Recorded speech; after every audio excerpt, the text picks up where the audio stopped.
I can't believe I have to come on here and do this. For the first time since starting this channel, I have to review a book that I didn't really enjoy that I wouldn't recommend to a friend.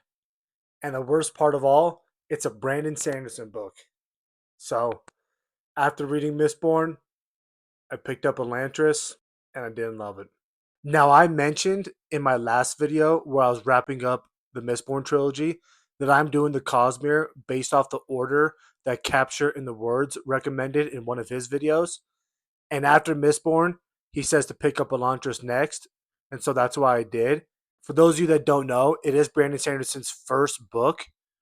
Now, by no means is it a terrible book. I would rank it 3 out of 5 stars. But it being the first book that I picked up after Mistborn, that's what made it so hard. Now, for those of you who are new here, this is my series, Filling the Shelf, where I start with the first book that I read for fun just a few years ago, and in chronological order, fill up my bookshelf of every single book I've read. I review it, I compare it to others, and I go all the way up into where I currently am in my reading journey.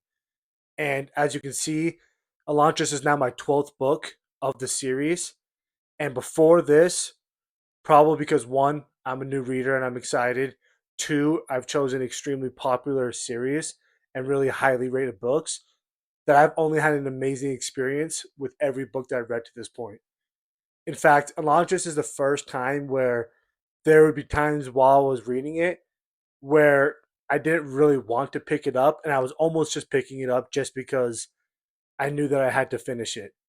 You know, where with Red Rising, with the King Killer Chronicle, with Mistborn, I was going out of my way to pick those books up.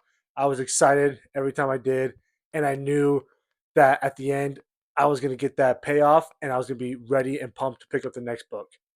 Now, this is also a standalone for me, and as you can see, it's my first standalone. Now, I don't think it's because it was a standalone that I didn't love it. Really looking back at this book, I'm going to have to start with the characters being the biggest disappointment for me. Now you have Prince Raoden, Princess Serene, and then the Priest of Harathan and Diloff as like his sidekick that turns out to not be a sidekick. Those were the four main characters of the book. And I didn't have any particular problem with any of them. It was more, I just wasn't overly excited about any of them in particular. I mean, when you go from Darrow, Vin, Kelsier, Kavoth, Severo, all these amazing characters to this group, they just didn't get me excited. And the plots and the themes that led from these characters wasn't really hitting it for me throughout the entire book. Now you have three main plots in this book. You know, first you have Raoden trying to rebuild Elantris after becoming an Elantrian and being struck down and trying to figure out one, how does it happen? Two, why did it happen to him? And three, is it is it a death knell or can you actually rebuild in a place where no one's really tried that before? And then you have Princess Serene, who never wanted to be in politics, never wanted to be put in this position, was forced into it, and then kind of got excited about it just for it to be taken away. But she can't quit there. She can't stop there. She still has to work on her leadership. She still has to support how she can uncover things, discover as much as she can to help fix a city that is currently broken. And then last, but certainly not least, is the villains in this book, the Priest of Harathan and Diloff. Don't know if I'm saying those right. That's how I read them. And their whole story, Harathan, which is kind of similar to, the other books that I've read from Brandon Sanderson, questioning his faith when he sees an extremist doing what he's currently doing. And he starts to wonder, everything that I've been doing this whole time, is it even worth it? Am I even preaching what I should be preaching? And he's kind of battling that. And that's a major plot and theme of this book as well. Now, there are some other plots as well, some smaller ones. One that I did enjoy was, them trying to figure out the magic system, better understand, what happened to Elantris to begin with and how can they fix it. And, the whole time you're reading it, you're assuming that you're going to get the answer eventually.